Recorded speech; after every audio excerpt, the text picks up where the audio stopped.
All right, so Agua Caliente Fuel, Price Changer Monument Sign, Round 2, Fight. So they're just doing some modifications to the existing. Mainly we're moving the faces from down here, the Agua Caliente Fuel, moving it up top, which means we're building a new cabinet for the top and constructing some new faces down here so that way they can get Java Caliente more on the map. So let's go over the lay of the land here as we do. So it's going to be a top cabinet, fresh, new parts here, but very similar to, obviously what you did before, but a little bit modified. So all that, we'll be going over that. A new top hat, which is the same as what you did before. These are the new faces for the Java Caliente. Plus it has a little stick out cabinet for push throughs that goes on top of that face. The frames, which are identical to what you did before. 2 new side skins. These will be for the top cabinet. A new power box, which will be added to the old power box. We'll go over that. A new skid plate, I'm calling that. That's going on the bottom of the cabinet. That's going to replace the top lid. You got the usual cleats. Actually, you know what? This needs to go down. There you go. All right. The holes are there. So these are the 2 side cleats that go in there. You have the 2 cleats that stick down from the top hat for alignment, and some new mount plates for the new cabinet. Keep an eye out for the welded nut spots there. Make sure they get on there. So you got some 063 white, some new stuff here. This will be for the bottom. The existing will go to the top. We'll go over all that. I got some 1/2 inch clear pushy for the drive-through segment. And keeping with the rest of the sign, we'll do the Java Caliente and 3/4. And your 1/8 inch tough back backers. Okay, so for review, let's we'll take a look at the old one. I have this on the back page in the PDF for you guys. So this is just the copy paste from the original big giant file. So the idea is that I grabbed this bottom cabinet here. We're using the same exact cabinet, but we're redoing the faces. And then I took this framing and with some modifications because we didn't need power and all that. Plus we don't need the center, 1/4 inch plate core for the pole. This is being lifted and mounted to the top here. And then a new hat and all that. And then new faces here. And then these faces are being put up top here. So I went ahead and put that onto page 13. This is the new hotness. So you're working from here. So again, this is what's happening. This is going down where the existing faces are. Existing faces coming up here after we bolt on this frame. So walking you through it, this is the frame that goes on top. This is your existing top hat that you guys had installed, and it's still there. And we're going to leave it just like here. You remember we made it quote unquote removable, but there's just a bunch of screws. So that can just stay where it is. Nothing changes there. And then taking that bottom framing, I went ahead and eliminated all the cross stuff. And again, we don't need the core piece there. I don't need any of that. But the jigs are the same as before. You're just going to weld that frame together, and then it'll be ready to bolt to the bottom here. The only difference is that you will be welding in cross plates of 1/4 inch that have 1/2 inch aluminum nuts ready to weld. So those will be welded right in there, and they attach into the jigs there.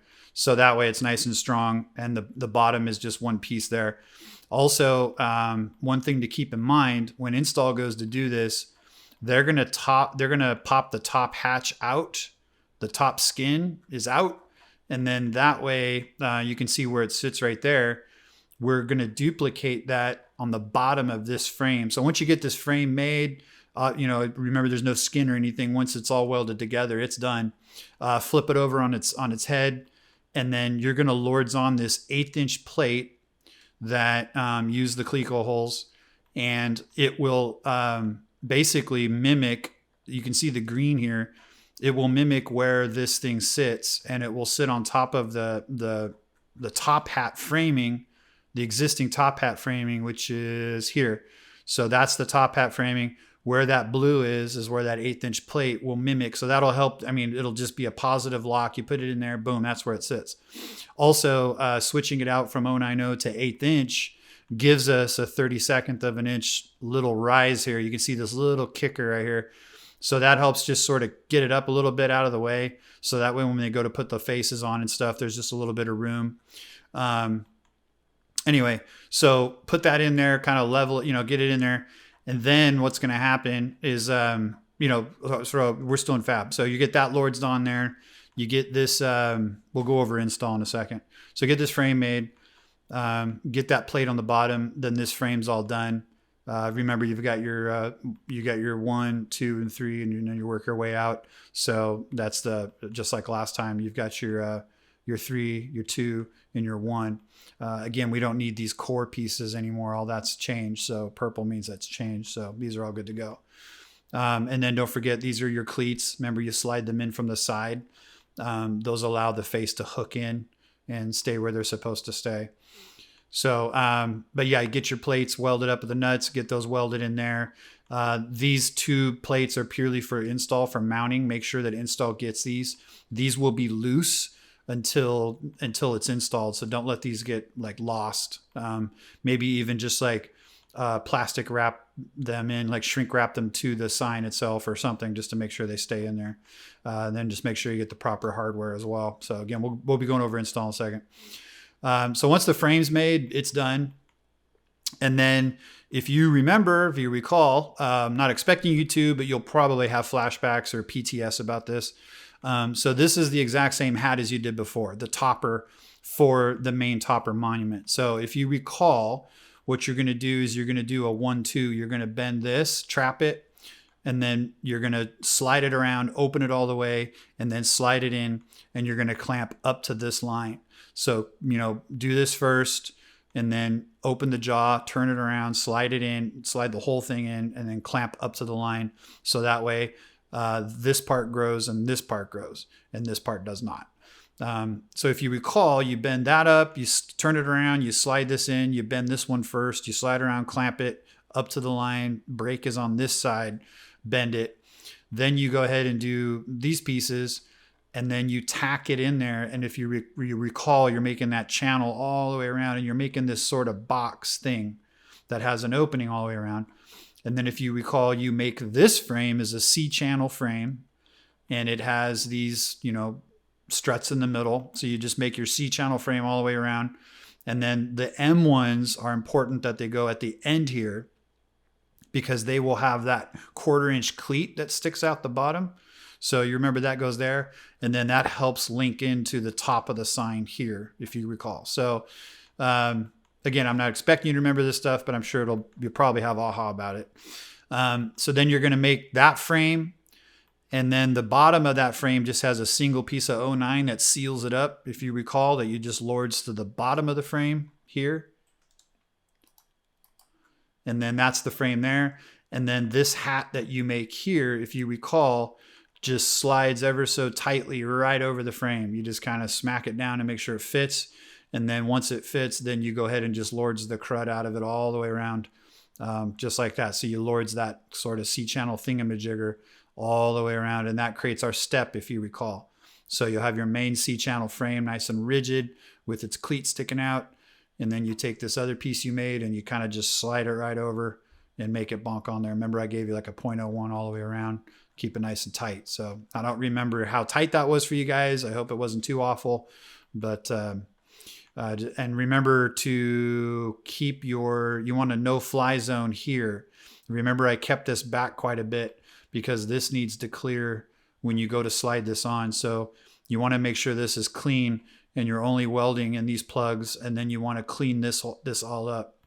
So that way, when you go to put this top piece on, it's not in the way of the framing, if you know what I mean. So side view here, right. So you don't want any, or if you do, looks like you do have a little bit of room. If you do put a fillet weld there, you want to make sure that all of this is booger free. So grind that, smooth out all that down, and make sure that's clear to lay down on top of the channel, if you remember that. So Anyway, so that's just a review of the topper. You'll have a new top. It's called new top there. Just go ahead and make it all one piece and new. I realize that install could maybe reuse that other piece, but let's just make sure this all goes out in one. It gets painted the same. It's all the same. And then we can just, recycle the other one. So anyway, so you got your jigs. This is literally copy paste from the other one. And it's going to be the same removable style. You're just going to set it on top of the new frame here, and you're just going to self tap the crud out of it, frap. Then it's just going to sit there. So then you got this frame ready. You go ahead and make the topper. It sits on there. That's ready. And again, make sure this bottom piece, this 1/8 inches, lords on there. Very nice.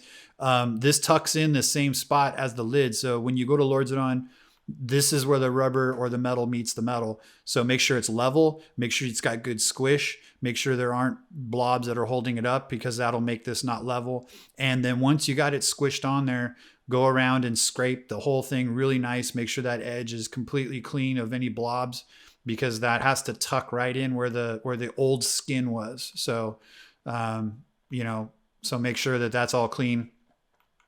And then once all that's done, top hat frame, you're good. And then you're going to go down to the faces. So if you recall, you have your 4-inch deep face frames. Make sure you got face going to face and back going to back, because remember, these have to receive those cleats sticking out of that the top cabinet frame there. Then that slides on there. And then if you recall, all of the jigs here get metal, steel 5/16 flushies there, riv nuts. So that'll be all on the back. So if you recall, these slide on, you kind of bonk them onto those cleats. I think I remember we kind of reviewed those. It might help to give these a quick sanding with the sand disc on the grinder, and kind of get them sort of beveled, so that way they can receive these properly, even if you give them a little bonk or something. But remember just how tight that was. So you might want to give those a little customization there. Anyway, so you'll do those. Get those frames made up like you do, shoot your studs, and then you go ahead and put your faces onto the face frames like we do. And then this gets a double stack.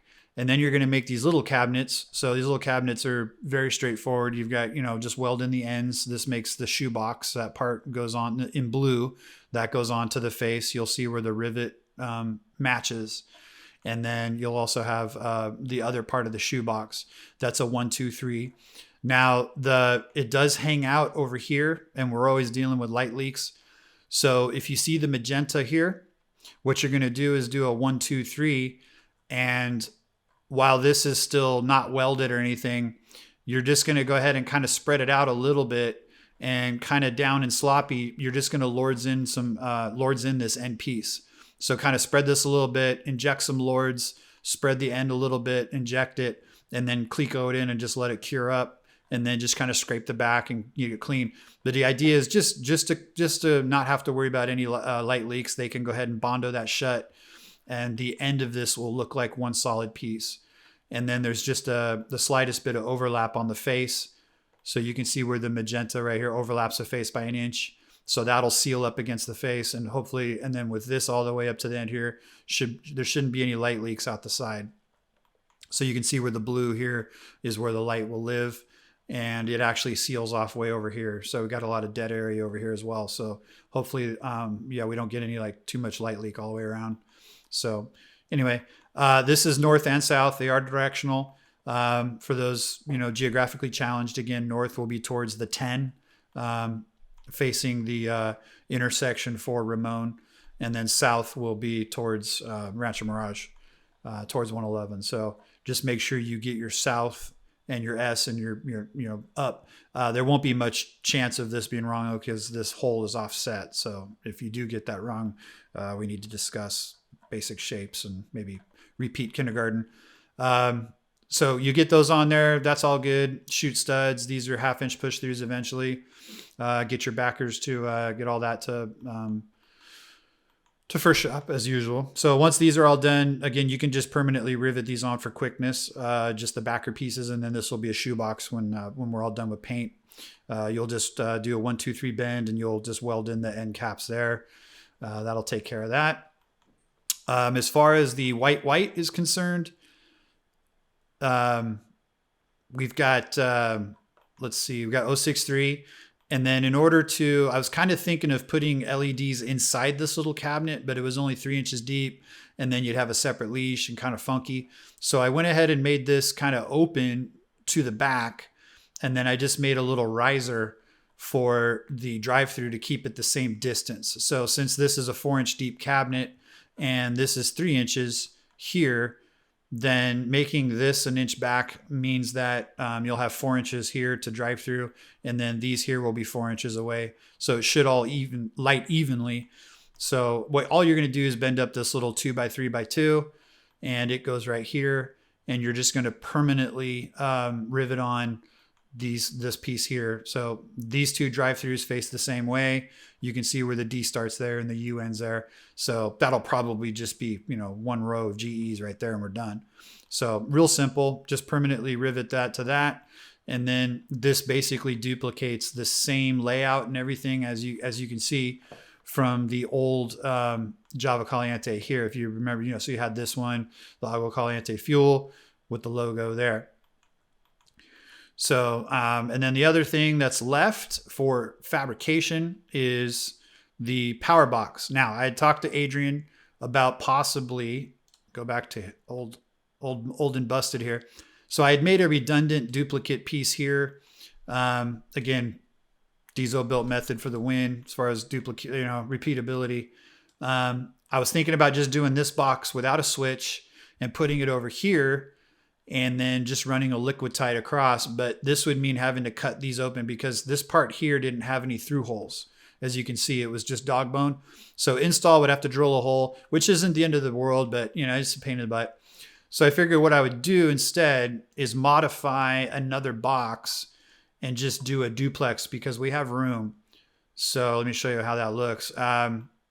So we're just going to take the same box, get rid of the switch hole, and then duplicate the bottom lid or the lid and rivet it directly to the bottom of the box. So it'll look like that. So you'll have the new box with the permanently riveted on bottom lid, and that bottom lid will have holes in it that line up all the way through. So the new power supply without a switch, it just means that's the switch side. You'll be able to run a leash out the bottom and then out the bottom of the new, permanently put on little lid there. And then it'll have its own new lid, and then it just creates it's a hat on a hat. It just creates a new lid for the existing box. So you're just going to take the existing lid, install, toss it. Now for fab, I'm saying a 2-foot leash will probably be good. But if install wants longer, whatever, you're going to permanently attach it with the green screws like we do. But you're going to do 2 greens. One will be for connecting to the circuit ground, with the acorn nut, with the wire nut there. The other one you're going to do as we do the yellow terminal on one end, but you're going to make it long enough that you're going to put another terminal on this end. And I expect them to be able to also self-tap that permanently inside the new box, because as you see, this is why we put so many of these holes, better to be prepared. So the existing one also has 3 holes.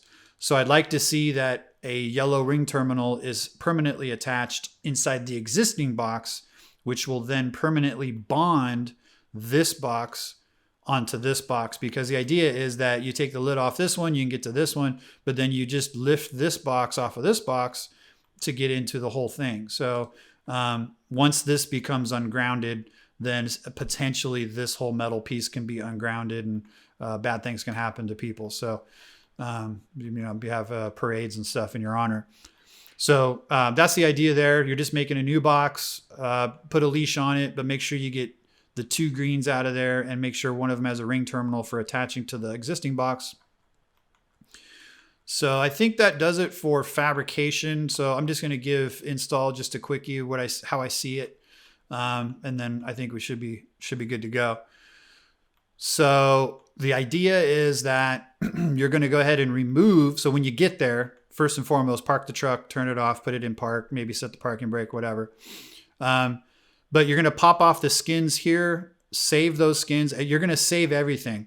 So take the skins off the side here, and you're going to need to take the skins off the side of the big cabinet. So, the 2, I'll peel those on both sides. Then what you're going to do is take the existing agua caliente fuel, which is down here. You're going to take those faces off, and again, treat them nice, set them to the side, and that way you should have this completely exposed to this standard old school framing, which looks like that. And then you'll have your power box there, and you'll have all your power and everything. So maybe while this is off, this is a time to go ahead and get that power supply box all, set up while it's exposed, and it's all open down here.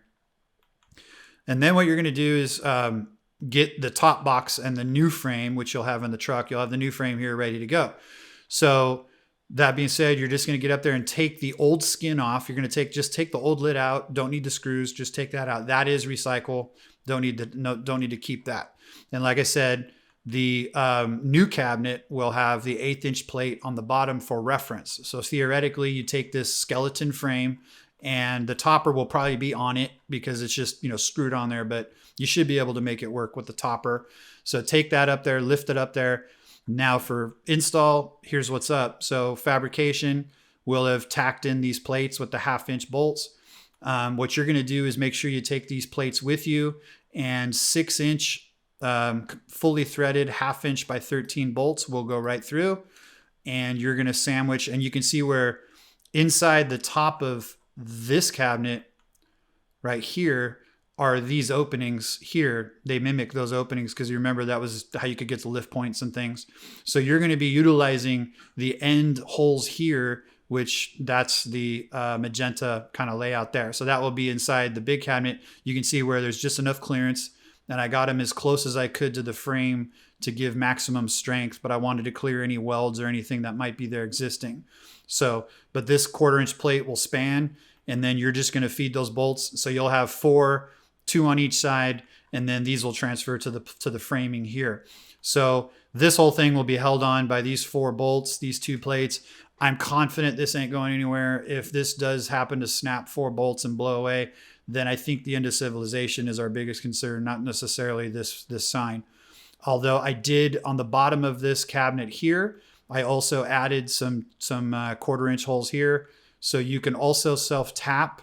You'll have the ability to put 6 self tappers as well in the middle, and those will correspond with the existing framing here. So this will sit on top of these runs right here, and then those that'll sandwich down. You can see right there. So that'll be sitting on those, but you'll have the ability, if you want, you can shoot some self tappers right into that, and that'll just add that extra.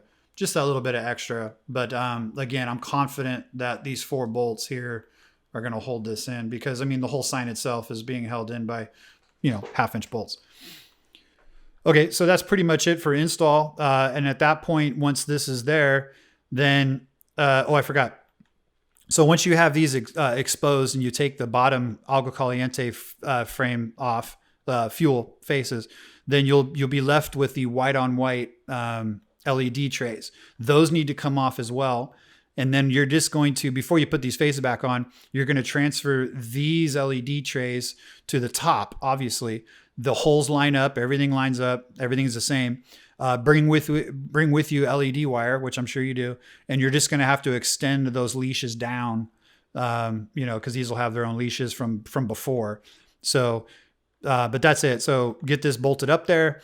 You'll have taken those LEDs off, put those up here, bolt them, frap them on, extend your leashes down, at which point then you're good to go. Take the existing agua caliente fuels, slide them on, bolt them in like you do. Remember, they have the, for refresher, they have the 5/16 riv nuts here and here and here. That's how those faces bolt on. And then go ahead and put the side skins on. You'll be using the new side skins. The existing side skins obviously have the hole for the switch. So you want to make sure that the existing skins stay down here, and the new skins, which are being provided now, will go to the top. You can put the lid on it, or the lid should be on it, whatever, but that should take care of that. So existing LED trays go up there, extend leashes, put faces back on, skin it up, you're done. And then come back down here, make your connections. The idea is that the new LED box will be for one circuit. So all the existing stuff can stay hooked up to the existing sign, You're just going to plumb in to the switch and everything with the new box, and then go ahead and rehook up and just basically make like Java Caliente drive-through leashes and the price changer. Remember, you have the price changer prices, LEDs and stuff. However that works, just keep that on one circuit and then just add the new one here to run the other circuit. That way there's no problem with being overpowered or anything like that. So anyway, so that's the idea. And then once you get that all done, then just go ahead and shoot the new white on whites right in there. They're the same holes. Everything lines up just like you did. Connect your leashes. And then again, you'll have the only difference is these have these little step here, but it's no big deal. And then make sure you got south to south and north to north. So that way the boxes stick out the right way. And then just put the old cabinets back on. Again, you'll just have, or the side skins, and you'll just have a new box sitting right there. The old switch is the same and should be pretty much easy peasy for you guys. So I just unleashed the beast. I'll knock on wood there to make sure everything's good. So anyway, I think that's it. Anyway, just hit me up if you have any questions, but I'm sure it'll all come back to you once you start making these. So, all right, good luck.